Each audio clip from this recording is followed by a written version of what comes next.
Então é isso, você também que tem participado desses estudos do livro de Malaquias, assistindo essas aulas online depois, você é muito bem-vindo e fica sempre o convite para você. A Igreja Presbiteriana está aqui na cidade de Nova Granada agora.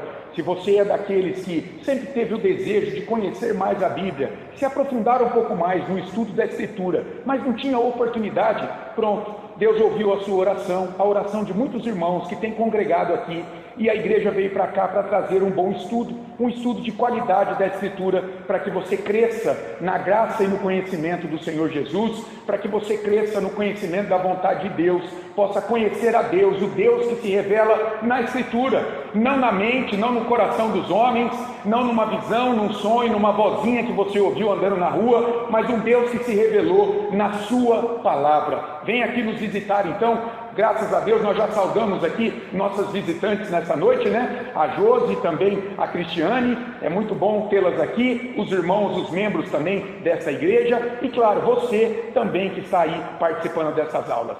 Nós vamos ver hoje, vamos continuar a estudar esse livro aí, do reverendo Augusto Nicodemos, né? Eu tomei como base para a gente meditar sobre o culto. Afinal de contas, que tipo de culto agrada a Deus? Nós temos que saber.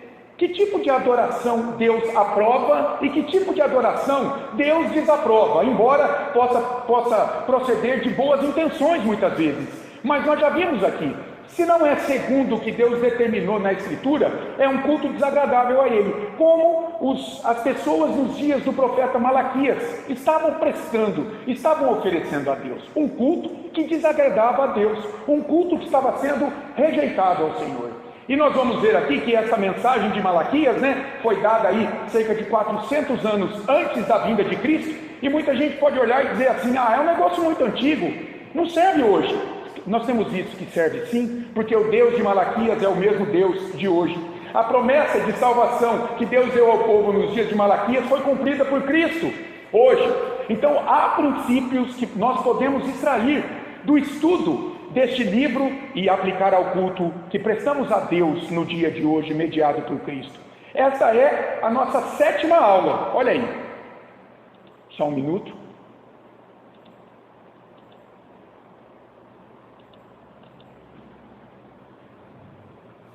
Travou aqui, meus irmãos. É sempre assim, né? A gente ensaia, faz tudo certinho. Na hora de passar, só um minuto.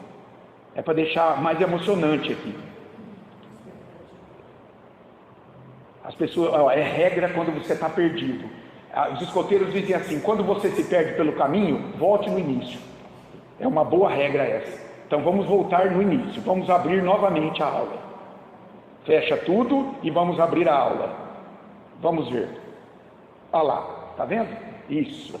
Então essa é a 7ª aula, onde a gente vai pensar no seguinte: olhando para esse texto que vamos ver daqui a pouco, qual é o princípio de culto que nós aprendemos aqui? Que cultuar a Deus exige obediência. Pode parecer simples, né? Trivial, mas não é. Olha só, vamos ler o texto? Malaquias 3, de 6 a 12. Acompanhe comigo, é a palavra de Deus. Ouça com fé a leitura da palavra. Malaquias 3, de 6 a 12. Porque eu, o Senhor, não mudo. Por isso vós, ó filhos de Jacó, não sois consumidos. Desde os dias de vossos pais vos desviastes dos meus estatutos e não os guardastes. Tornai-vos para mim, e eu me tornarei para vós outros, diz o Senhor dos Exércitos. Mas vós dizeis, em que havemos de tornar? Roubará o homem a Deus? Todavia, vós me roubais e dizeis, em que te roubamos? Nos dízimos e nas ofertas. Com maldição sois amaldiçoados, porque a mim me roubais, vós, a nação toda. Trazei todos os dízimos à casa do tesouro, para que haja mantimento na minha casa. E provai-me nisto, diz o Senhor dos Exércitos, se eu não vos abrir as janelas do céu, e não derramar sobre vós bênção sem medida. Por vossa causa repreenderei o devorador, para que não vos consuma o fruto da terra. A vossa vide no campo não será estéril, diz o Senhor dos Exércitos. Todas as nações vos chamarão felizes, porque vós sereis uma terra deleitosa, diz o Senhor dos Exércitos. Nós sabemos aqui o contexto desse livro, né? Mais ou menos 100 anos depois do retorno do exílio babilônico, o povo de Deus está lá em Jerusalém, vivendo sob a opressão dos inimigos, vivendo na pobreza. Não havia chuva, não havia o cultivo da terra, o povo vivia uma vida difícil naqueles dias, e eles começaram a duvidar do amor de Deus. Será que esse Deus nos ama? Esse Deus que lá por meio, por exemplo, de Ezequiel, de Jeremias, no cativeiro, nos fez promessas de uma glória, de uma libertação, e agora? Nós estamos aqui já há 100 anos em Jerusalém, e ainda somos oprimidos pelos persas, esses inimigos. Não há chuva, a colheita não viceja, nós estamos aqui sem água, sem alimento, estamos numa apatia espiritual. Cadê o Deus das promessas? E Deus vem mostrar o seu amor, elegendo esse povo na eternidade.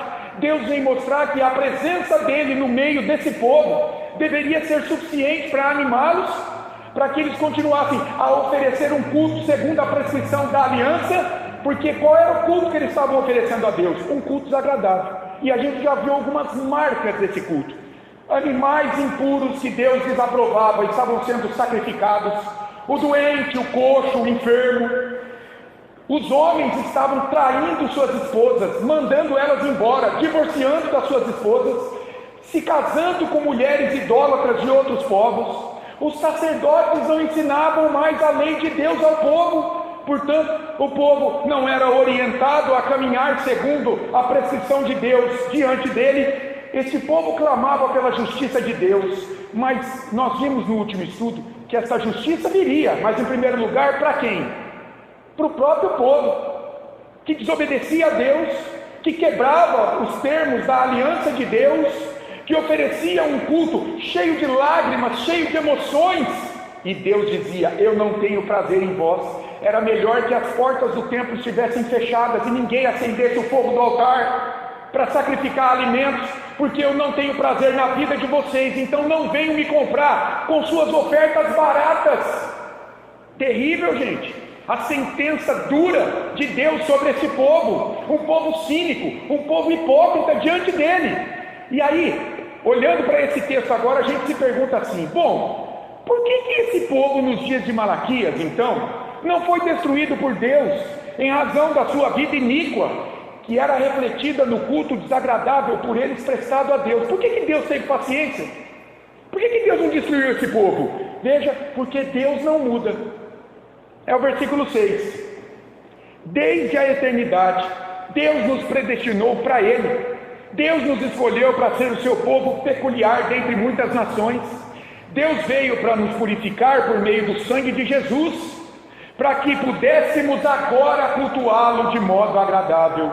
Veja o versículo 6 do texto: porque eu, o Senhor, não mudo, por isso vós, ó filhos de Jacó, não sois consumidos. A imutabilidade de Deus é uma das marcas dele. Deus é fiel às suas promessas. Deus não é homem como eu e você para mentir, para voltar atrás, para se arrepender do que falou, porque a gente só se arrepende porque a gente conclui que errou. Deus não erra. Então Deus não pode se arrepender, olhar para aquilo que Ele prometeu e dizer: eu acho que eu vou voltar atrás. Não, o que Deus promete, Ele cumpre. E aí, nós precisamos pensar, olhando para esse texto, na aliança de Deus com o seu povo. Lá em Gênesis capítulo 12, nós sabemos o que aconteceu. Deus chama Abraão, lá de Ur dos Caldeus, uma terra idólatra. Abraão era adorador das estrelas, da deusa Lua, do exército dos céus.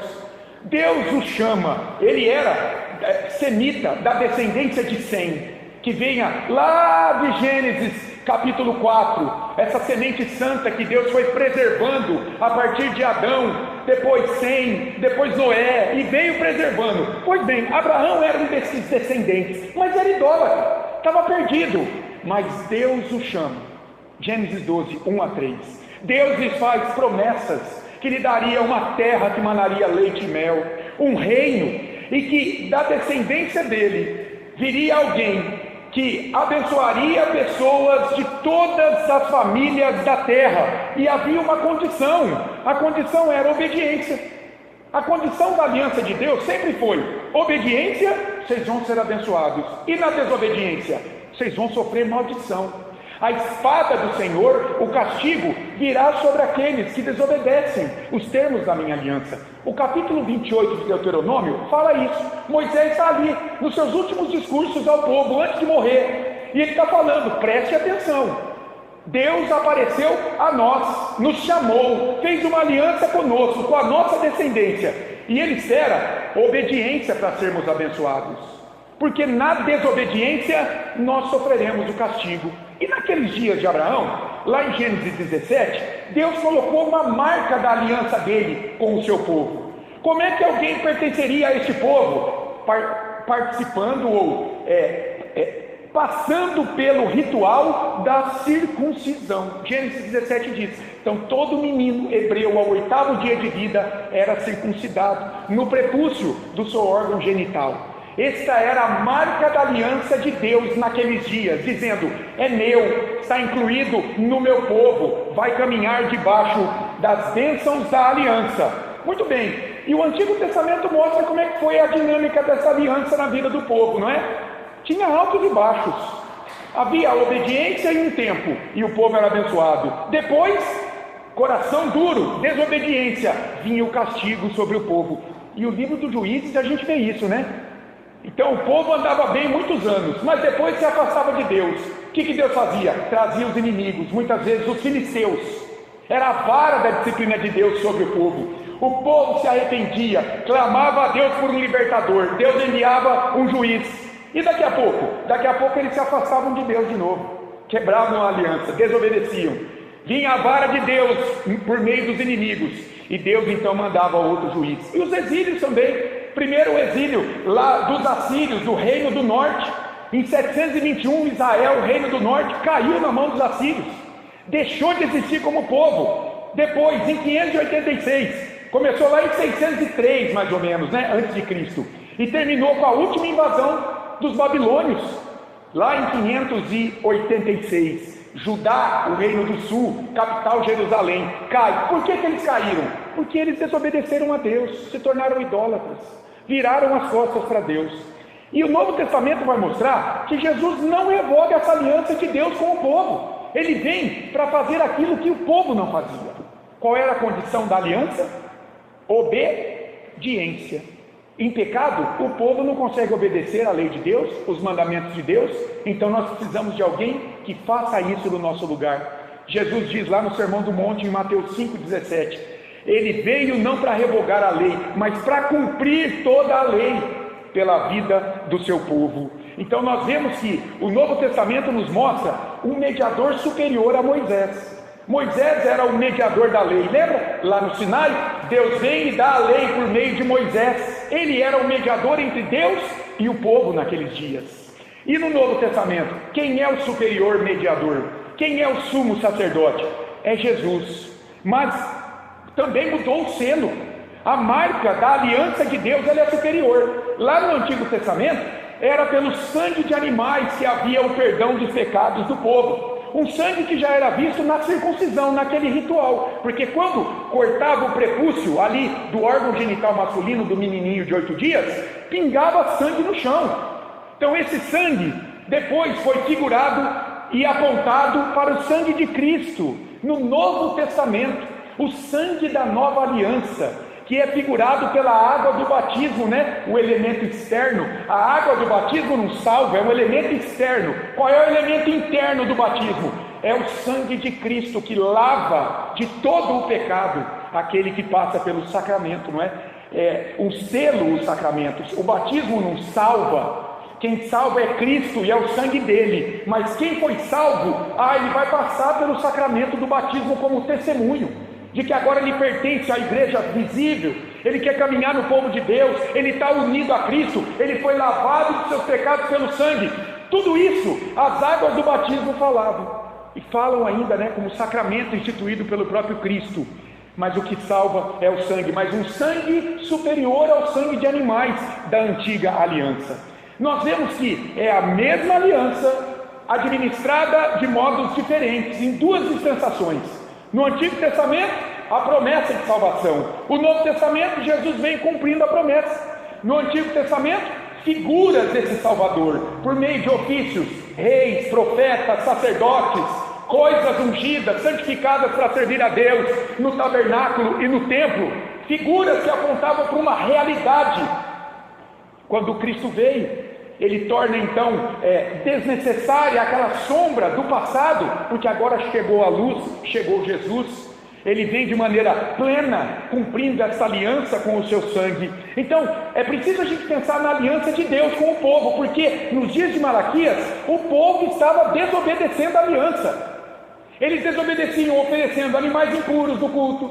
Eles desobedeciam e quebravam a aliança, se divorciando das suas esposas, depois se casando com mulheres idólatras e trazendo-as para dentro do templo para adorar a Deus.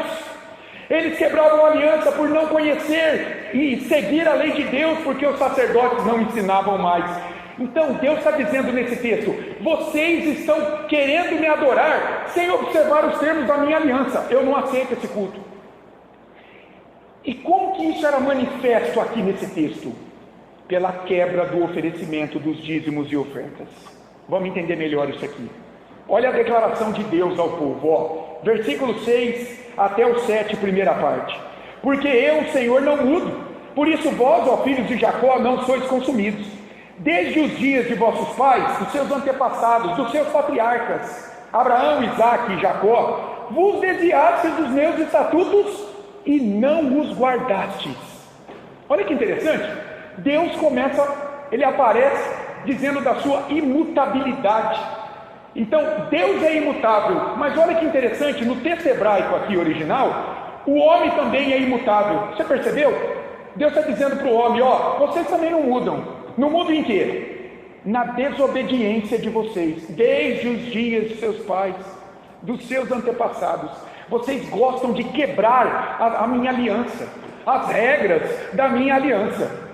De Abraão a Malaquias, o povo é o mesmo, quebra a aliança com a sua desobediência. É a primeira parte do versículo 7. O culto estava corrompido nos dias de Malaquias, porque ele estava sendo oferecido fora dos termos da aliança de Deus. E qual era o resultado então? Castigo, disciplina, maldição pela quebra da aliança na vida do povo. O versículo 9 vai dizer isso, com maldição sois amaldiçoados, porque a mim me roubais, vós, a nação toda. Deus podia destruir, gente, mas olha a misericórdia de Deus, porque em vez de ele passar a régua nesse povo, destruir tudo, eleger um outro povo, começar uma nova aliança com outro povo, ele vai chamar esse povo ao arrependimento. Olha a segunda parte do versículo 7. Tornai-vos para mim, e eu me tornarei para vós outros, diz o Senhor dos Exércitos. Mas vós dizeis, em que havemos de tornar? Esse verbo, tornai-vos para mim, significa, deem meia volta, se arrependam, voltem a obedecer os termos da minha aliança, para vocês escolherem bênção. Olha Zacarias, se você olhar um pouquinho atrás, um livro antes, o profeta Zacarias, junto com Ageu, foi enviado, logo depois do exílio babilônico também, da libertação, para animar o povo a reconstruir o templo e os muros da cidade, que foram destruídos no exílio. Veja, Zacarias, capítulo 1, 2 e 3, olha o chamado de Deus para esse povo. Assim fala o Senhor dos Exércitos, eu estou em Ageu. Zacarias 1, de 2 a 3. O Senhor se irou em extremo contra vossos pais, portanto dize-lhes, está falando para Zacarias falar para o povo, assim diz o Senhor dos Exércitos, tornai-vos para mim, diz o Senhor dos Exércitos, e eu me tornarei para vós outros, diz o Senhor dos Exércitos. Olha que esse chamado para o arrependimento não era novo na vida desse povo. Quase 100 anos antes, Zacarias já tinha feito a mesma advertência, já tinha exortado o povo a se arrepender, a se voltar para Deus. E o povo? O povo continuava com o cinismo de sempre. Olha a terceira parte do versículo 7, o finalzinho. Mas vós dizeis, em que havemos de tornar? Senhor Deus, nós temos que nos arrepender do que na nossa vida? O que a gente está fazendo de errado para o Senhor? Isso mostra, irmãos, como às vezes a religião pode cegar as pessoas. Esse era um povo religioso. enchia a boca para falar a pessoas de outras nações: eu conheço o Deus verdadeiro, eu fui circuncidado ao 8º dia, eu pertenço a tal tribo de Israel, você não, ó ímpio. Mas olha aqui o que a religião fez com esse povo: estava afastando-o de Deus. É um cinismo que já tinha sido denunciado por Deus. Se você olhar o capítulo 1, olha os versículos 6 e 7. O filho honra o pai e o servo ao seu senhor. Se eu sou pai, onde está a minha honra? E se eu sou senhor, onde está o respeito para comigo? Diz o Senhor dos exércitos a vós outros, ó sacerdotes, que desprezai o meu nome. Mas vós dizeis: em que desprezamos nós o teu nome? Que a gente já viu, oferecendo animais impuros. Ofereceis sobre o meu altar pão imundo, e ainda perguntais: em que te havemos profanado? Nisto que pensais: a mesa do Senhor é desprezível. A gente pode oferecer qualquer coisa para Ele. Olha o capítulo 2, versículos 14 e 17. E perguntais: por quê? Porque o Senhor foi testemunha da aliança entre ti e a mulher da tua mocidade, com a qual foste desleal, sendo ela a tua companheira e a mulher da tua aliança. O povo se divorciava das mulheres, casavam com mulheres idólatras de outros povos, depois vinham orar a Deus, chorando, e Deus não aceitava a oração. E eles perguntam: por que o Senhor não aceita? De maneira cínica. E agora o capítulo 3, versículo 8, roubará o homem a Deus? Todavia vós me roubais. E ainda perguntam: em que te roubamos? E Deus então revela como eles quebravam os termos da aliança, com essa pergunta aí, no início do versículo 8: roubará o homem a Deus? Quer dizer, roubará, o sentido desse verbo é tomará a força. Quer dizer, vocês estão tirando algo à força do que não é de vocês e pertencem a outrem. Aqui o texto está dizendo o seguinte: eles, quando deixavam de trazer ao culto seus dízimos e ofertas, parcialmente ou na sua totalidade, eles estavam tomando de Deus aquilo que era dele. Porque a gente vê no Salmo 24 o salmista dizendo: tudo que há na terra pertence a Deus, tudo que Ele tem nos dado pertence a Ele. Ora, se eu não devolvo parte daquilo que é de Deus, eu estou tomando dele, porque isso pertence a Ele. E é interessante, não é? Porque o homem pensa poder roubar Deus sem ser percebido e punido, mas Deus está denunciando aqui, a quebra da aliança do povo naqueles dias. Eu estou vendo o que vocês estão fazendo. Vocês estão oferecendo a mim o pior: animais com defeitos, não ouvem a minha lei, estão conspurcando e corrompendo o casamento de vocês, e ainda não consagram para que a minha obra expanda parte daquilo que é meu, que eu dei a vocês. O livro de Levítico 27:30, ali a gente lê assim, também todos os dízimos da terra, tanto dos cereais do campo como dos frutos das árvores, são do Senhor. Santas são ao Senhor. E o questionamento do povo diante disso: por que Deus menciona os dízimos e ofertas como quebra da aliança? Por que será, hein? Por que Deus vai falar disso aqui, nesse momento do estudo do livro de Malaquias? Por que Deus está... Ele já questionou outras práticas, mas por que Ele traz agora a questão dos dízimos e das ofertas? Porque isso fazia parte do culto a Deus. Era parte do culto a Deus. A entrega, a consagração dos dízimos e das ofertas estava na aliança. A gente está vendo neste livro que Malaquias ele está preocupado com o culto a Deus a partir da vida privada, cotidiana, diária de cada adorador. Porque o reflexo, na verdade, o culto é um reflexo da vida de cada adorador. Não dá para você viver de maneira fingida um cristianismo e aos domingos vir adorar publicamente a Deus. Não dá, Deus vai rejeitar esse culto. É no culto que você está refletindo a tua adoração a Deus. Deus não aceita um culto fingido, um culto hipócrita, um culto afastado das prescrições da sua lei. A vida naqueles dias lá era agropastoril. As pessoas tiravam os dízimos ou dos cereais ou então dos animais. Era a 10ª parte que retornava para Deus, para o sustento de 3 coisas principais. Por que Deus pediu ao povo trazer todos os dízimos à casa do tesouro, as ofertas? Por quê? Primeiro lugar, porque os levitas, de onde vinham os sacerdotes, eram sustentados por esses recursos. Eles serviam a Deus no tabernáculo e no templo, a partir desses recursos. Por quê? Porque a eles não foi dado terra. Lembra? Na distribuição das terras, os levitas, como uma das tribos, não recebeu terra. Por quê? Porque o Senhor é o seu sustento. O Senhor é a sua porção. E Deus faria isso, cuidaria da alimentação deles, da terrinha ali, um pedacinho onde eles fossem morar. O povo que recebeu terra, dando um pedaço de terra para eles, para os levitas. Depois, sustentando o ministério deles. A gente vê isso lá em Números 18, 24, por exemplo. Para a gente pensar na obrigatoriedade então dos dízimos. Porque os dízimos dos filhos de Israel, que apresentam ao Senhor em oferta, dei-os por herança aos levitas. Porquanto eu lhes disse, no meio dos filhos de Israel, nenhuma herança tereis. Então, em primeiro lugar, tinha que trazer isso, para sustentar o ministério desses servos, mas também para a manutenção do templo, para as coisas, para comprar, para sustentar a estrutura de um templo grandioso como era aqui, e o tabernáculo também no seu início, precisava para manter aquela estrutura do templo, para que Deus fosse cultuado, e por fim, para que os necessitados fossem assistidos no meio do povo. Como é que você ia ajudar os pobres, as viúvas, os estrangeiros? Deuteronômio 14, de 22 a 29, deixa isso claro, não é? Deuteronômio 14, de 22 a 29.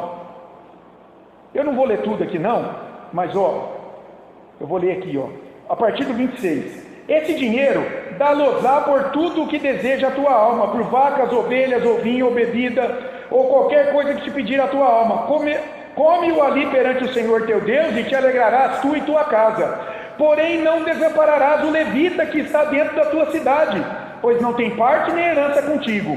Ao fim de cada 3 anos, tirarás todos os dízimos do fruto do 3º ano e os recolherás na tua cidade. Olha o 29. Então virão o levita, pois não tem parte nem herança contigo, o estrangeiro, o órfão e a viúva que estão dentro da tua cidade, e comerão e se fartarão, para que o Senhor teu Deus te abençoe em todas as obras que as tuas mãos fizerem. Então, para que servia o dízimo? Sustento do ministério dos sacerdotes, estruturação do templo, do tabernáculo, para que o culto acontecesse segundo a lei, e também para assistir aos necessitados. A entrega do dízimo e outras ofertas, Levítico vai falar de ofertas voluntárias, para cumprir um voto, e ofertas especiais, ofertas de gratidão. A entrega de dízimo e oferta, o que era? Era a evidência da gratidão a Deus, pelas bênçãos materiais e espirituais. Preste atenção nisso. Deus esperava que o povo retribuísse as bênçãos espirituais, promessa de salvação. Naqueles dias, a promessa messiânica, Cristo não havia vindo ainda, mas Deus havia feito a promessa, o descendente final de Abraão. Lembra? Gênesis 12. Nele seriam benditas pessoas de todas as famílias da terra. Aqueles que creram nessa promessa foram salvos. O sangue de Cristo os alcançou lá atrás, que sempre foi o sangue de Cristo. Era figurado pelo sangue dos animais, mas era o sangue de Cristo que sempre salvou as pessoas. Pois bem, Deus prometeu essa salvação. Os que creram nessa promessa no Antigo Testamento foram salvos. E a partir disso também havia a provisão diária, bênçãos materiais. Deus não vai fazer o seu filho mendigar o pão, Ele sabe exatamente o que cada filho dele precisa.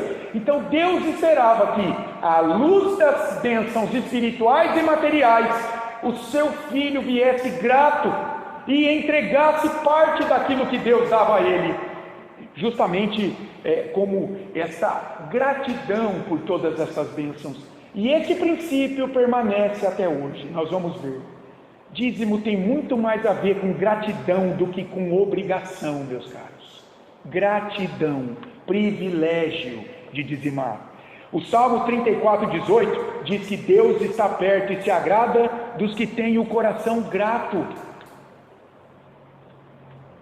daqueles que reconhecem a grandeza desse Deus e querem entregar o melhor que tem de si a Ele. E o povo pergunta: Deus, em que te roubamos? Deus responde: nos dízimos e ofertas.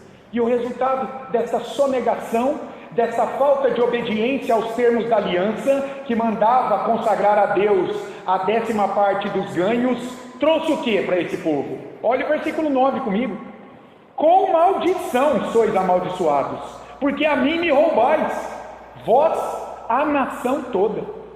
Pobreza, opressão dos inimigos ao redor, não tinha chuva nas colheitas, então não havia boa colheita, e as pragas devastavam as plantações. Olha que interessante, há muito abuso nisso, mas quando a gente olha para a Bíblia, há uma estreita relação entre obediência a Deus e bênçãos materiais. Olha o que a gente lê em Provérbios 11, 24 e 25. Olha que texto fantástico esse aqui, ó. Provérbios 11, 24 a 25. Olha o que diz o sábio aqui, vindo da parte de Deus.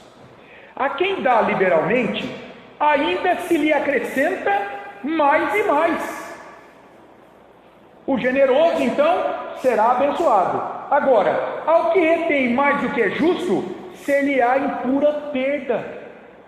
25. A alma generosa prosperará. Veja, prosperará não é só espiritualmente, é materialmente também. O problema é que há abuso, interpretando um texto como esse aqui.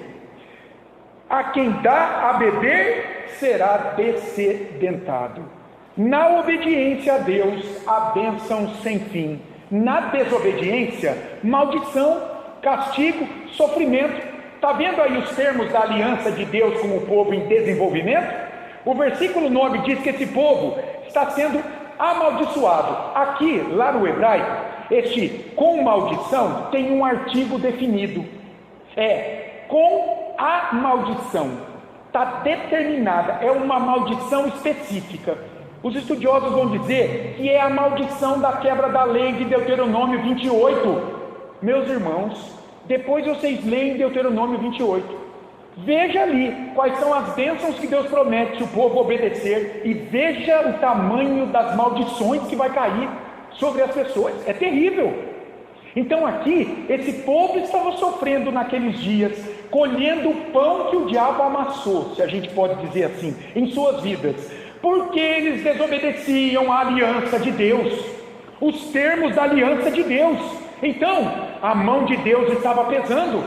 Falta de chuva, opressão inimigo, não tinha colheita, pragas devastando as plantações. Veja então a aliança andando. Obediência, bênção. Desobediência, castigo. Espada do Senhor sobre o povo. Agora, a resposta de Deus nos choca. Mostra a compaixão de Deus pelo seu povo. Mostra a segunda chance que Deus sempre dá àqueles que se arrependem e se voltam para Ele, com o coração arrependido. Porque o versículo 10, olha gente, isso aqui é uma das raras exceções na Bíblia em que Deus permite ser provado pelo povo. É isso que Ele está desafiando o povo. Me provem para ver se eu não vou abençoar vocês me obedecendo. Olha o versículo 10. Trazei todos os dízimos à casa do tesouro, para que haja mantimento na minha casa. Agora, e provai-me, me testem, é a palavra. Nisto, diz o Senhor dos Exércitos, se eu não vos abrir as janelas do céu e não derramar sobre vós bênção sem medida. E olha que interessante, aí está assim, ó, trazei todos os dízimos. Está assim escrito na tua Bíblia? A minha é revista e atualizada. Tá, trazei todos os dízimos. Mas uma tradução melhor lá no hebraico, talvez seja, trazei os dízimos todos. Mudou a perspectiva, a aplicação. Por quê? Porque os estudiosos vão dizer que muitos não davam nada de dízimo e oferta, e outros entregavam a parte como todo. Então Deus está dizendo, vocês estão achando que vocês me enganam? Tragam os dízimos todos, e não uma parte deles. Então, se você colhe cereal, e se você tem animais, você precisa me trazer os dízimos dos cereais e o dízimo dos animais, e não só de uma parte dizendo que você trouxe de tudo. Entenderam? É por isso que está aqui essa expressão, trazei os dízimos todos. E a gente tem um exemplo, né, de quem se deu muito mal nessa história. Lembra lá em Atos 5, esse casal, Ananias e Safira? O que aconteceu lá? Eles venderam um campo, e naqueles dias estava acontecendo o quê? Os irmãos estavam caminhando junto, a igreja estava nascendo, eles estavam se ajudando, não havia ninguém em necessidade. As pessoas vendiam as coisas e depositavam aos pés dos apóstolos, para que eles distribuíssem àqueles que precisassem, dentro da igreja, e ajudassem também os mais necessitados de fora. Muito bem, Ananias e Safira vendeu um campo, e deu uma parte só do valor, mas levando os apóstolos a acreditarem que era toda a porção. E o texto é pesado. Eles deram parte, tentando e mentiram para o Espírito Santo, mentiram para Deus, morreram imediatamente. O pecado ali não foi a questão do dízimo. Os apóstolos vão dizer: escuta, vocês não precisavam dar nada, vocês podiam ter vendido o campo e guardado para vocês, se vocês assim entendessem. O problema foi a mentira. Eles mentiram para os apóstolos, dizendo que estavam entregando tudo, quando entregaram parte. Esse foi o problema. E isso estava acontecendo nos dias de Malaquias. Pessoas também defraudando a entrega de dízimos e ofertas a Deus. O povo estava roubando Deus usando de fraude, buscando enganar Deus, e estava colhendo frutos amargos da sua rebeldia. Agora, é importante que se entenda: não é o dinheiro por dinheiro, não é o dízimo como ato final, mas é a desobediência aos termos da aliança. Guardem isso. Esse era o problema aqui. O dízimo só estava representando a ponta do iceberg. Qual era o problema fundamental? Por que eles não entregavam ou fraudavam a entrega? Porque eles estavam descumprindo os termos da aliança que Deus havia pedido. Eles haviam se comprometido, votado diante de Deus, e agora não cumpriam. O problema era a desobediência à aliança. Guardem isso, porque isso vai ser importante quando eu fizer uma aplicação para a teologia da prosperidade, que aplique isso aqui tudo errado, tudo distorcido. Resposta de Deus, ele fala: trazei todos os dízimos à casa do tesouro. O que é isso? Casa do tesouro era um depósito que tinha lá no templo, onde eram guardados os cereais, os animais, outros alimentos também, até que fossem consumidos pelos sacerdotes, fossem repartidos para os necessitados. Era um espaço dentro do templo. Deus promete a eles uma bênção tríplice aqui nesse versículo. Primeiro, o que ele promete àqueles que voltarem a obedecê-lo segundo a aliança? Chuva sobre as colheitas. Olha aí comigo: trazei todos os dízimos à casa do tesouro, para que haja mantimento na minha casa. Agora, e provai-me nisto, me testem, diz o Senhor dos Exércitos, se eu não vos abrir as janelas do céu e não derramar sobre vós bênçãos sem medidas. Essa expressão bíblica, janela do céu, nos lembra lá do dilúvio. Lembra? Lá no dilúvio, Gênesis 7:11, Deus abriu as comportas do céu. Deus abriu as janelas do céu e choveu ali 40 dias e 40 noites, abundantemente. Então, usar essa expressão aqui, janela do céu, é bênção sem medida, como aquela água que desceu lá no dilúvio e inundou toda a terra. Primeira bênção: chuva sobre as colheitas. O povo estava precisando, não tinha chuva naqueles dias, os estudiosos vão dizer, e as colheitas eram mirradas, o povo não tinha comida. Segunda bênção, olha o versículo 11, olha que legal essa: por vossa causa repreenderei o devorador, para que não vos consuma o fruto da terra. Olha que legal. O que é esse devorador, hein? Vocês já ouviram falar que é o diabo? Eu já ouvi muita gente pregar que é o diabo aqui, o devorador. Deus vai repreender Satanás aqui, ó. Meus irmãos, a melhor interpretação aqui no original de devorador é a seguinte: haviam muitas pragas, como há hoje, que atacam as lavouras, e uma delas, sabe o que era? Gafanhoto, gente. Gafanhoto era terrível. Quem fez a melhor descrição do poder desses gafanhotos em uma colheita foi o profeta Joel em seus dias. Ali ele revela 4 tipos de gafanhoto. Você quer ver? Eu vou ler para você. Ó, Joel 1:4. Nos dias do profeta Joel, o povo estava vivendo uma pobreza, uma carestia enorme, não tinha comida, também porque desobedeciam a aliança de Deus. Deus enviou gafanhotos, 4 tipos. Olha lá, Joel 1:4. O que deixou o gafanhoto cortador, comeu o gafanhoto migrador. O que deixou o migrador, comeu o gafanhoto devorador. O que deixou o devorador, comeu o gafanhoto destruidor. Uau! Uma nuvem de gafanhoto que cobria o céu, as lavouras e comia tudo que fosse verde. 4 tipos de gafanhoto, você viu aí, ó: cortador, migrador, devorador, destruidor. Está aí, ó, a interpretação na Bíblia. Um deles, ó, o gafanhoto devorador. Deus iria repreender. Quando você vai, eu me lembrei da 8ª praga de Deus sobre os egípcios. A 8ª praga era justamente a nuvem de gafanhoto. Eu vou ler para você Êxodo 10, de 14 a 15. Olha o que fizeram os gafanhotos lá, nas colheitas, né? O que sobrou da chuva de pedra que veio antes, olha o que fez o gafanhoto. Êxodo 10, 14 a 15. E subiram os gafanhotos por toda a terra do Egito, e pousaram sobre todo o seu território. Eram muito numerosos. Antes desses nunca houve tais gafanhotos, nem depois deles virão outros assim, porque cobriram a superfície de toda a terra, de modo que a terra se escureceu. Devoraram toda a erva da terra, e todo o fruto das árvores que deixara a chuva de pedras, e não restou nada verde nas árvores, nem na erva do campo, em toda a terra do Egito.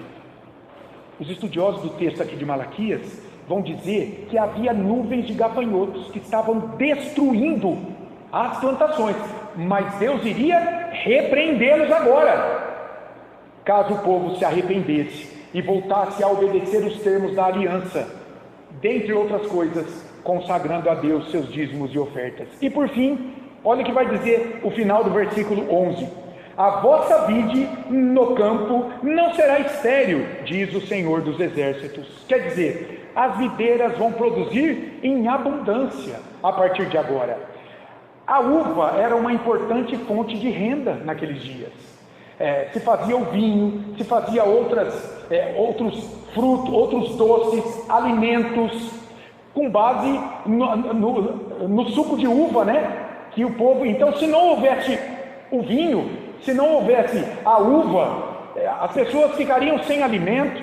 Não teria o momento ali dos sacrifícios no templo, onde muitas vezes libações eram derramadas na terra, como o suco da uva, o suco ali da uva fermentada, o mosto que formava o vinho doce ali, né, que já era alcoólico, naqueles dias embebedava também, porque a uva fermentava, sempre produziu álcool e açúcar. Tem gente que fala, não, mas o suco de uva no Antigo Testamento embebedava sim. Lembra nas bodas de Caná? Estava sendo servido o quê? E essa bebida aqui.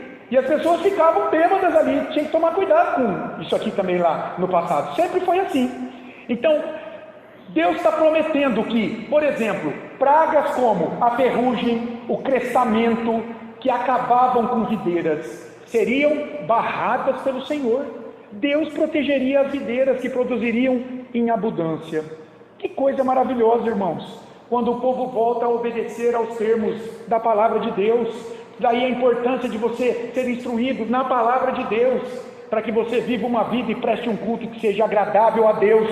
E às vezes pare de brincar de cristianismo, pare de brincar de cristão, porque Deus falou aqui, ó, nos capítulos passados, que em muitas igrejas era melhor que a porta estivesse fechada, porque é um culto desagradável a Ele, porque está fora da prescrição da palavra dEle.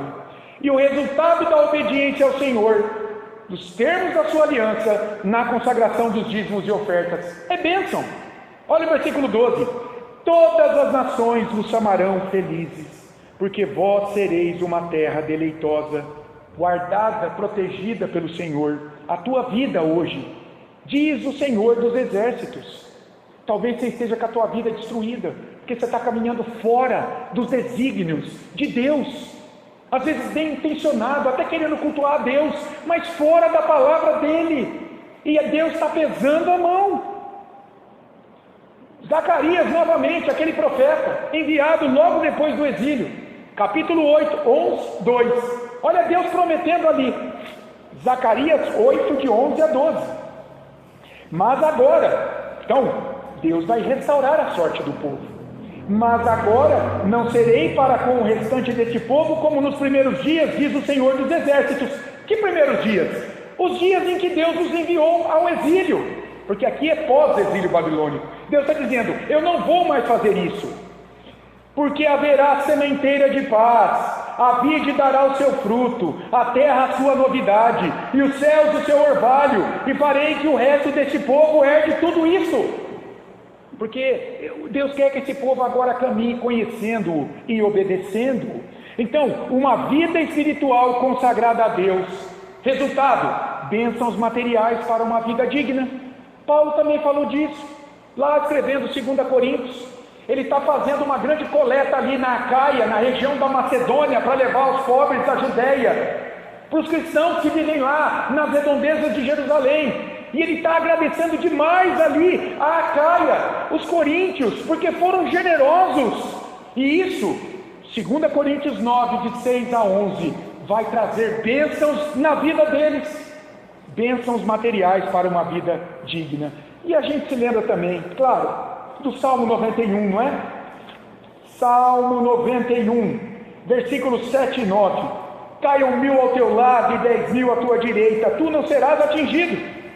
Pois disseste, o Senhor é o meu refúgio, fizeste do Altíssimo a tua morada. Trazendo aqui para o nosso estudo, eu quero obedecer à lei de Deus, eu quero responder com gratidão pela salvação que Cristo me deu, a maior bênção na minha vida. Então eu quero me consagrar por completo, meus dons, meus talentos, o tempo da minha vida e também parte do que Deus tem me dado. Resposta de gratidão, privilégio, não tem nada a ver com obrigação. Tem gente hoje que fica discutindo se vale ou não ainda o dízimo à luz do Novo Testamento. Nós vamos entrar daqui a pouco nisso. Eu separei aqui para você pensar comigo sobre isso. Você vai ver que não tem nada a ver com obrigação. Há uma relação direta aqui entre a obediência a Deus, a aliança de Deus e a prosperidade material, necessária para uma vida digna, dentro daquilo que Deus sabe que você vai precisar para viver uma vida digna. Porque está cheio de gente hoje prometendo que você vai para uma igreja e fica rico, e fica milionário, e não tem mais problema, porque Deus é próspero, porque Ele quer ter livre, Ele vai realizar teus sonhos. Isso é uma interpretação distorcida, não é nada disso que está acontecendo aqui. Deus vai te dar o necessário para você ter uma vida digna. Porque o povo sofria nos dias de Malaquias? Deus respondeu, porque eles estavam quebrando os termos da aliança, eles estavam agindo de maneira infiel com Deus. Vamos pensar um pouco nos dízimos e ofertas? Terminamos a análise do texto aqui, né? Vamos pensar um pouco nos dízimos e ofertas. Deus não precisa do dinheiro do povo. Você concorda com isso ou não? Você acha que Deus só pode agir se a gente entregar para Ele alguma coisa? Olha só, a providência de Deus supre toda a necessidade existente.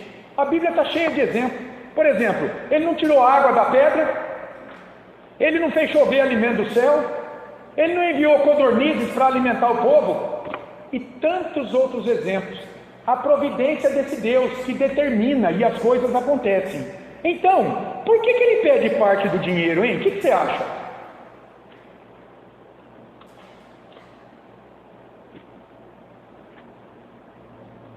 Primeiro, tem um princípio aí.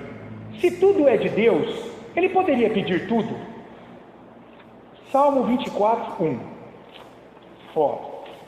Você vai ver como Deus é generoso em pedir 10%.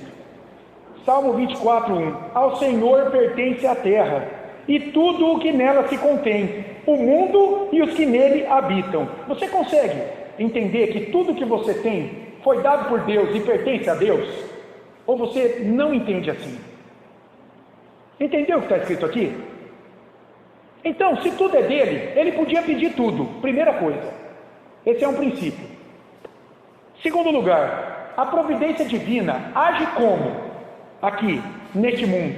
Age pelo uso do dinheiro, dos recursos, a divisão dos alimentos, O que o dízimo e as ofertas representavam na vida do povo. Como é que os sacerdotes eram sustentados? Por meio da entrega de dízimos e ofertas. Como é que a estrutura do templo funcionava na adoração? Por meio dos dízimos e ofertas. Como é que os necessitados ao redor eram amparados? Por meio dos dízimos e ofertas. Isso não mudou. Esses termos da aliança de Deus ainda continuam. A igreja de Cristo não vende produto, não comercializa marca, e muito menos a palavra de Deus, embora em muitos lugares isso é comercializado. Ela evangeliza os perdidos, ela sustenta os seus ministros, ela ajuda os necessitados, ela mantém a sua estrutura por meio dos dízimos e ofertas. É um princípio bíblico, isso não mudou. Terceiro lugar, Deus queria provar os corações, é sempre assim. A última coisa que se converte, o Senhor sabe.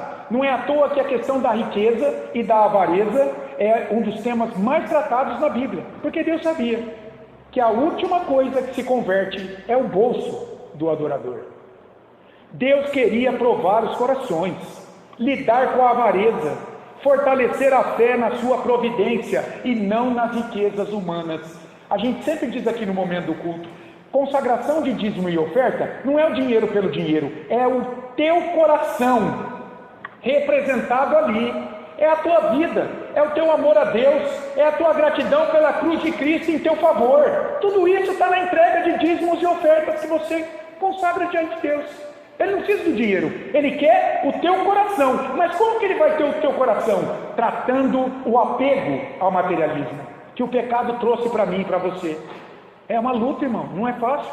Eu não estou dizendo que é fácil, eu demorei muito tempo para ser dizimista, muito tempo. Então, é uma luta mesmo, mas que libertação a gente encontra quando Deus abre o teu coração para essa obra. 3 coisas que Deus faz e por isso que Ele pede a consagração de dízimo e oferta. Sabe o que é o dízimo? À luz do Antigo ou do Novo Testamento? Dízimo é a expressão de fé, amor e gratidão a Deus. Dízimo é a expressão da tua fé, do quanto você confia nesse Deus para a providência das tuas necessidades, de amor e de gratidão a Ele. Deus queria o coração do povo em um culto sincero, fruto da gratidão a Ele pela libertação do cativeiro e a sua presença com Ele, suprindo suas necessidades hoje e os aguardando no céu depois. Tudo isso estava representado pela consagração dos dízimos e ofertas. O fruto da obediência a Deus sempre foi bênção na vida pessoal, o que atrairia a admiração do mundo, meus irmãos. Deuteronômio 4, de 4 a 8, vai falar isso.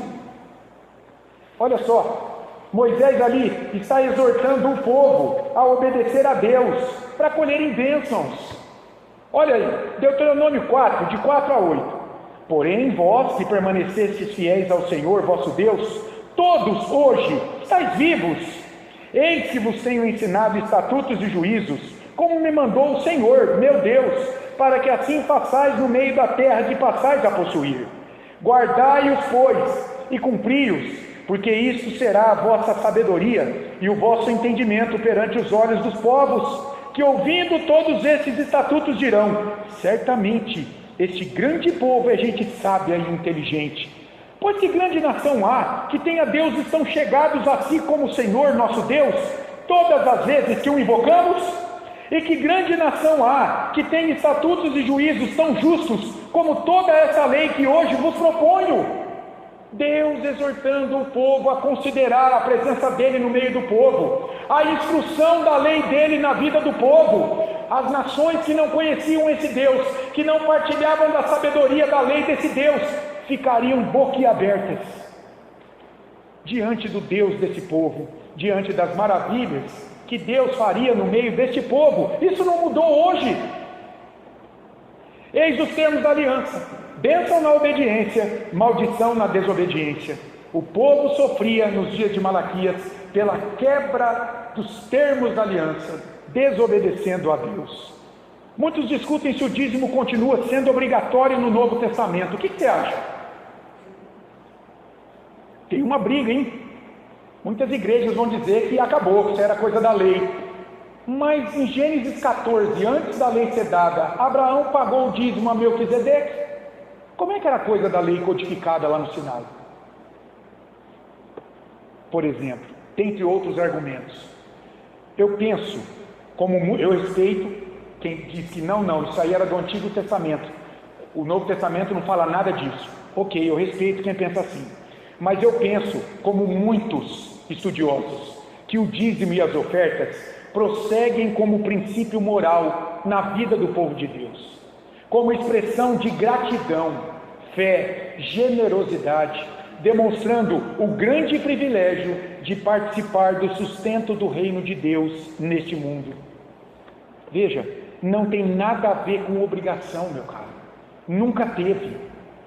A pessoa que era convertida no Antigo Testamento, ele não entregava o dízimo e oferta porque a lei o obrigava, porque alguém mandava, ele entregava porque ele tinha o coração convertido a Deus, a vida dele estava na mão de Deus, o suprimento das despesas dele estava na mão de Deus, da família dele, a maior dela espiritual, no perdão dos pecados. Nunca teve a ver com obrigação, dízimo e oferta, mas com privilégio de viver essa vida ao lado de Deus, de ter sido perdoado de todos os pecados pela graça de Deus, de ter o sustento material e espiritual pela obra de Cristo. Quanto vale isso? Eu sempre digo, você tem dificuldade para consagrar a Deus parte do que Ele te dá? Olha para a cruz, medita na cruz, porque se você morrer sem essa cruz, você será pregado nela no dia do juízo, por todos os seus pecados. Que grande libertação Jesus Cristo te deu. E agora Ele espera a retribuição, gratidão, o sustento da obra dele, para que outros perdidos como eu e você também sejam alcançados. Como é que isso vai ser feito se não tiver recurso? Não dá. Ok? Tudo bem até aqui? Quanta coisa, né? Vamos concluir? O que a gente tem visto estudando esse livro de Malaquias? Que o Deus de ontem é o mesmo de hoje. Você concorda ou não? A aliança dele permanece válida e exige obediência do seu povo. Não para você ser salvo, você não pode em pecado, mas como resposta de gratidão pela salvação que Ele te deu pela fé em Cristo. Te deu de maneira graciosa pela fé em Cristo, entregando Jesus no teu lugar. Dízimos e ofertas, então, são reflexos de um coração convertido, grato, obediente a Deus pela sua obra redentora. Não se trata de dinheiro como fim último, mas de um coração regenerado, que se alegra em obedecer a Deus e partilhar para a expansão do reino dele. Tem gente mesquinha demais por aí que usa todo quanto é tipo de desculpa para se safar disso. Muitos dizem assim: eu não, vou entregar para o pastor trocar de carro. Eu já ouvi isso. Ah não, vai subir o salário do pastor como eu disse, eu estou trabalhando e o pastor... O que vai ser feito com o dinheiro que você entrega não é problema seu. A pessoa vai responder por cada moeda diante de Deus, com a destinação. Se vai ser fiel ou não, isso não te pertence. O que te cabe é você ser fiel. O que vai ser feito com aquilo, durante muito tempo eu não entendi isso. E também ficava questionando o que iam fazer com o dinheiro suado que eu ganhava. Isso não me compete. Agora, olha a importância para você ter segurança de uma boa administração na igreja que você frequenta. Porque tem muitas igrejas que só tem nome de igreja, mas é uma empresa que trabalha com meta de arrecadação, de dízimo e oferta. Tem que tomar cuidado com isso. Tem muito lugar que distorce tudo isso aí. Então, é importante você frequentar uma igreja que tenha uma boa administração, a gestão, prestação de contas daquilo que está sendo feito, está sendo aplicado na expansão do reino de Deus, no sustento da obra de Deus, no auxílio dos necessitados, porque é isso que tem que ser feito. Aí, ó, joia. O que isso tem a ver com o culto? Porque o livro de Malaquias tem a ver com o culto. O que tudo isso tem a ver com o culto? O culto, meu irmão, não é um evento na agenda no domingo. Eu quero que vocês entendam isso. Esse livro está mostrando, escancarando isso. O culto é algo muito sério. É o momento ápice da adoração, do nosso encontro com Deus, do encontro de Deus conosco, na semana. É onde vamos entregar a Ele a semana. Vamos ser reabastecidos pela instrução, pregação da sua palavra para enfrentarmos uma nova semana. O culto é a expressão visível da nossa fé, da nossa adoração, da nossa obediência aos termos da aliança que Deus firmou conosco em Cristo. No culto, nos elementos do culto, nós vemos os termos da aliança. Você quer ver só? No culto, a aliança se mostra presente, por exemplo, nos sacramentos. Quando tem o batismo, nós vemos ali o elemento interno, ou seja, o lavar de sangue de Cristo. O elemento externo, a água. Na ceia do Senhor, o elemento interno, ou seja, nós cremos que fomos perdoados pela entrega do que aquele pão e o suco de uva simbolizam, o corpo e o sangue de Cristo. Então, na celebração dos sacramentos, a aliança está presente. Mas não só isso, na pregação da palavra, na leitura da Bíblia, porque isso nos instrui, nos chama a obedecer os termos da aliança, a responder, a conhecer a voz de Deus, a vontade de Deus na palavra e a responder. E nas orações que fazemos no culto? Nas orações nós buscamos acesso a Deus mediado por Cristo, porque é assim que podemos prestar um culto a Deus hoje agradável, só na mediação de Cristo. Ainda, é no culto que celebramos o amor de Deus, por meio de louvores, cânticos espirituais, em gratidão por sua grande misericórdia. Ele nos alcançou por graça. É no culto que Deus trata nosso coração avarento, no momento da consagração dos dízimos e ofertas, nos tornando mais generosos, ao nos desprender do materialismo deste século e nos fazendo mais parecidos com Jesus. Tudo isso no culto. A questão dos dízimos e ofertas, então, tem a ver com obediência a Deus, e não os 10% em si, porque, olha, à luz do Novo Testamento, a exigência é até maior, porque o Novo Testamento diz que nós temos que consagrar a Deus só 10% da vida? Toda a vida. Toda a vida.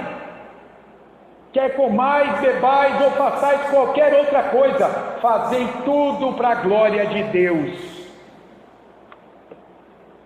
Tanto no Antigo Testamento quanto no Novo, devemos contribuir com tudo que somos e temos para a expansão do reino de Deus. Sustento dos ministros, necessidades da igreja local, necessitados ao nosso redor, campanhas de evangelismo para que os perdidos sejam alcançados. Tudo isso faz parte da aliança e Deus espera isso da igreja ainda hoje. É princípio moral eterno. Está vendo porque não dá para pensar assim? Porque não tem um texto expresso do Novo Testamento, eu não sou dizimista. Tudo bem, eu respeito, mas não tem nada a ver com a tua conversão, com o princípio aqui moral. Isso permanece até o retorno de Cristo. É a nossa vida toda, inclusive consagrando para que o reino avance, parte ainda do que Deus tem nos dado. Agora, para finalizar, a cereja do bolo, né? Eu quero pensar um pouco sobre a teologia da prosperidade, porque eles fazem a leitura desse texto e distorcem, irmãos. A teologia da prosperidade diz assim: você quer ser próspero nessa vida? Dê o dízimo. Dê o dízimo. E Deus vai te fazer próspero nessa vida. E muita gente pensa assim: tá bem, vou dar o dízimo e ver se Deus cumpre sua palavra e me dá prosperidade material. Eu te pergunto, é isso que o texto ensina? Você entendeu? Eu acho que agora você pode conversar com qualquer desses adeptos aí da teologia da prosperidade e dar uma aula para ele e explicar que ele está fazendo uma leitura toda fora de contexto, toda distorcida aqui.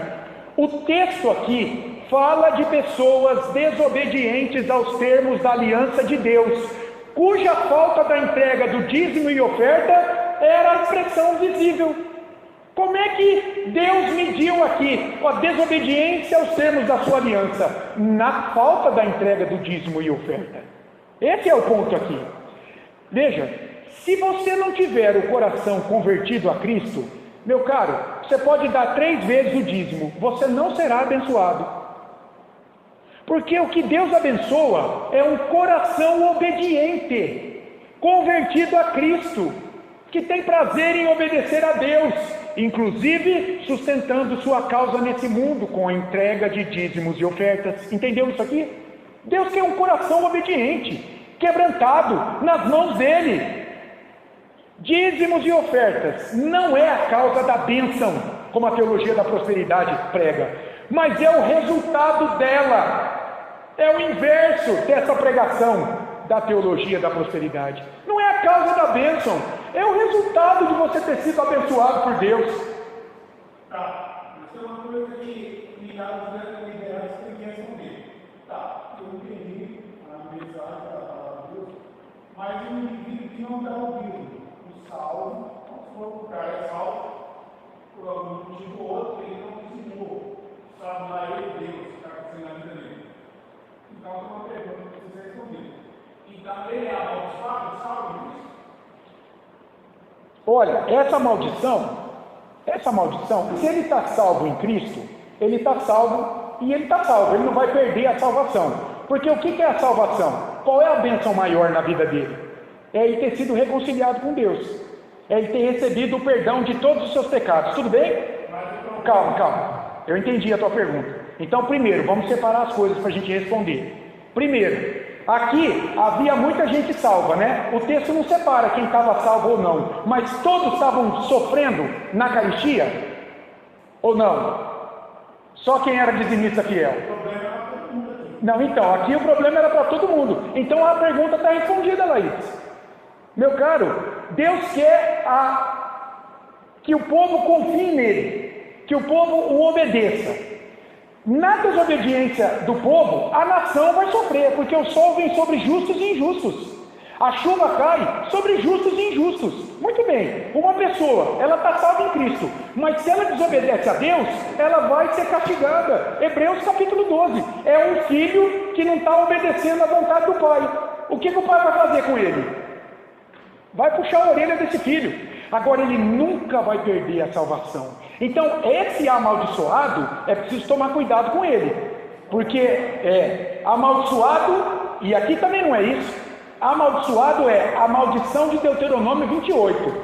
Essa pessoa vai sofrer demais. Não é isso que acontece na vida das pessoas que se afastam da igreja por algum motivo. Vamos pensar no dízimo, não. Vamos pensar que você é salvo, você está nas mãos de Cristo, mas você ficou ofendido com alguém dentro da igreja. Eu não gostei disso aí não que me fizeram. E a pessoa se afasta. Ela se afastou da luz de Cristo. Ela vai deixar de ser alimentada pela pregação da palavra. Ela vai deixar de ter a fé fortalecida pelo sacramento da ceia, uma vez por mês. O que vai acontecer com ela? Deus vai entregá-la. É como se Deus falasse: você quer caminhar longe de mim? Você está salvo, mas eu vou deixar você experimentar muito fruto amargo na tua vida. Claro que sim. É um pai disciplinando o filho. Hebreus capítulo 12. Isso, Alaís, pode acontecer com o salvo. Claro que pode. Eu concordo com a disciplina de Deus com os seus filhos. Ok. Agora, eu só não concordo a liderança e a maioria, o que acontece, por isso que estão muito cuidado nessa disciplina, porque eles amaldiçoam todo mundo por causa do dinheiro. E aí eles erram. Então, aí é a teologia da prosperidade. E nós não estamos defendendo isso aqui, ficou claro, né, irmão? Essa igreja não prega a teologia da prosperidade. Então, Deus vai fazer isso com certeza. Agora, isso é coisa da teologia da prosperidade.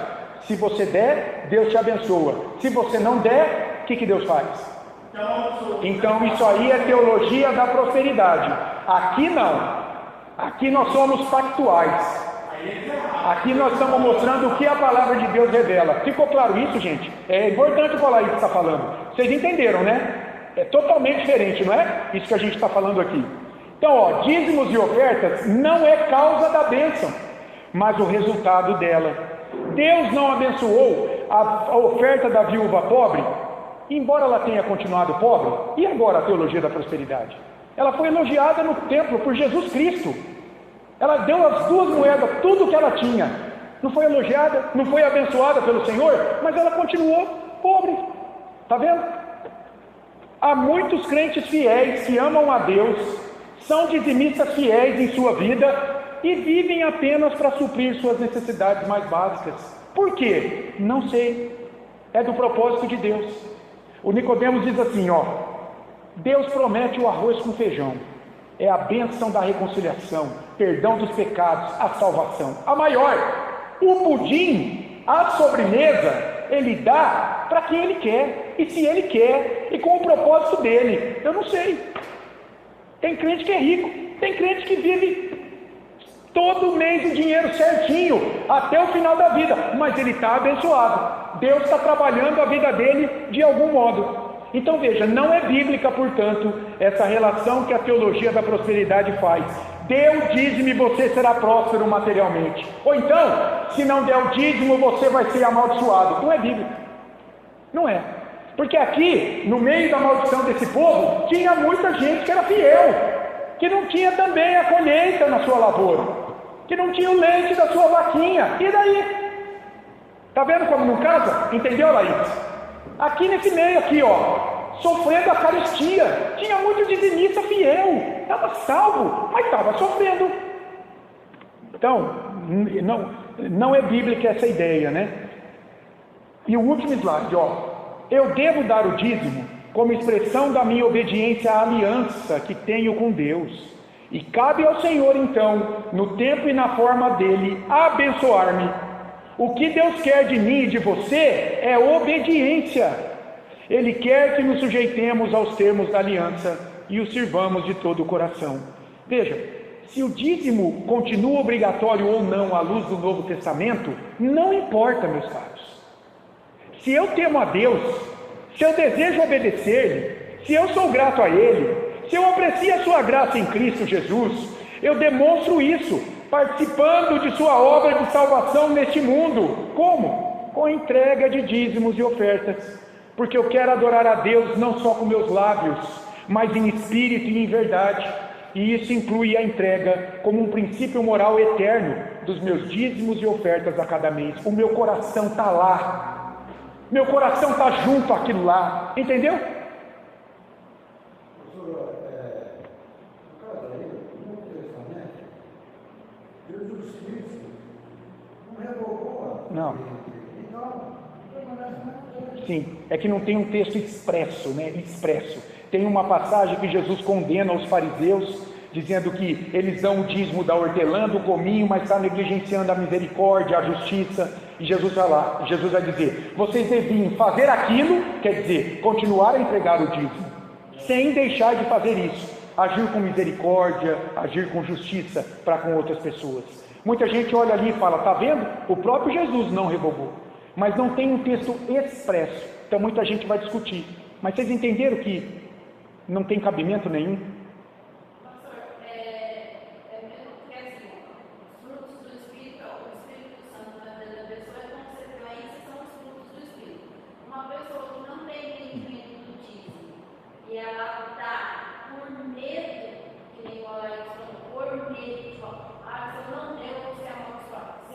Está sendo legalista, né?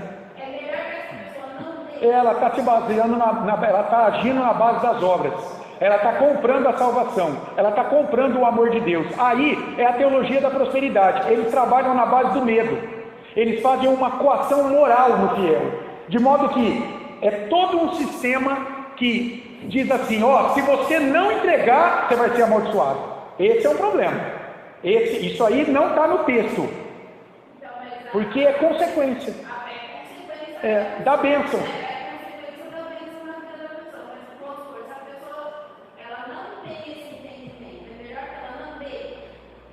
Olha, se for voluntário, ela pode dar, porque é Deus que está conduzindo ela, se for voluntário. Mas se for para ela comprar a bênção, ela tem que tomar cuidado. Se ela estiver sendo conduzida dessa forma, ela pode trazer juízo para a vida dela, porque ela está barganhando com Deus. Está barganhando. O que é barganhando? Ó Deus, eu estou te dando, mas eu vou esperar, hein? Isso é barganhar com Deus. O problema, pastor, é que tem muita liderança aqui. Mas que liderança, Laís? Da onde? E muitas igrejas. Mas essa aqui? Não estou falando no geral, assim, não. Falando assim, o problema que nós estamos falando nesse assunto é um assunto. Mas eu estou falando da teologia da prosperidade. É isso. Ela está falando que a pessoa foi usada com medo do que foi amaldiçoado de lá. Teologia da prosperidade. Você entendeu que não é isso que o texto mostra? Pronto. Nós estamos livres disso, gente. Aqui o dízimo é resposta de gratidão pela salvação da cruz, para aqueles que entenderam. É isso. Nós não barganhamos com Deus. Ninguém aqui é salvo porque é dizimista fiel. Não. A pessoa é dizimista fiel porque foi salvo. Está vendo? É o contrário. A prosperidade que vem dessa obediência, eu já alcancei por ter minha vida salva nas mãos de Cristo. É a maior. É a maior. Ô Camila, é muito difícil de responder essa tua pergunta, minha querida. Vai depender muito de cada pessoa. Tem pessoa que vai se sentir bem fazendo isso, tem outras que não. Deus vai agir, vai trabalhar no coração de cada um de maneira muito particular. Por exemplo, eu tenho certeza que todo dizimista fiel tem uma luta com Deus até ele conseguir se abrir. Até ele ter entendimento do que significa o dízimo e oferta. Até chegar lá, é uma luta, é um caminhar muito longo. Então é muito difícil responder a isso, né? Era melhor que a pessoa não entregasse?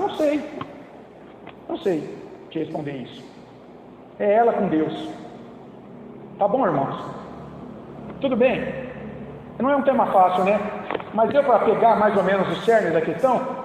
Graças a Deus. Vamos orar para encerrar? Depois eu trouxe, tem uma rosquinha de pinga ali, tem um cafezinho. Esperem no Senhor, viu? Fui eu que fiz o café, eu não sei como é que está não, mas vamos esperar no Senhor. Mais uma vez a gente agradece aí a Josiane, né? É Josiane? Josiele, perdão, Josiele. Josiele.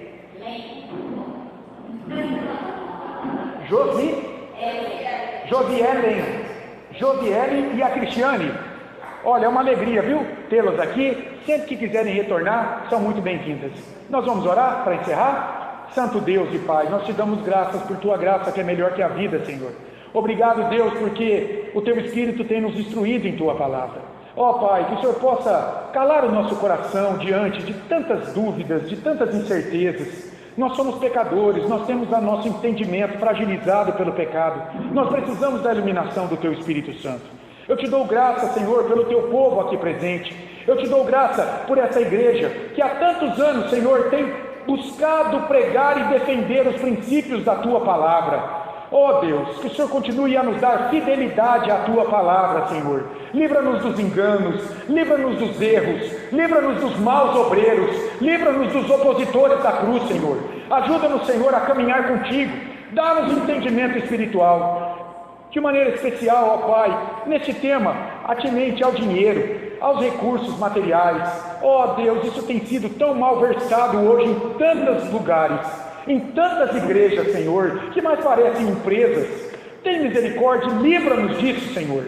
Livra o teu povo da ganância desses devoradores, desses gafanhotos, Senhor, daquilo que o Senhor tem nos dado por graça. E ajuda-nos, ó Pai, a respondermos à grande salvação que Tu nos destes, consagrando não só os dízimos e ofertas, mas a nossa mente, o nosso coração, todo o nosso ser diante do Senhor.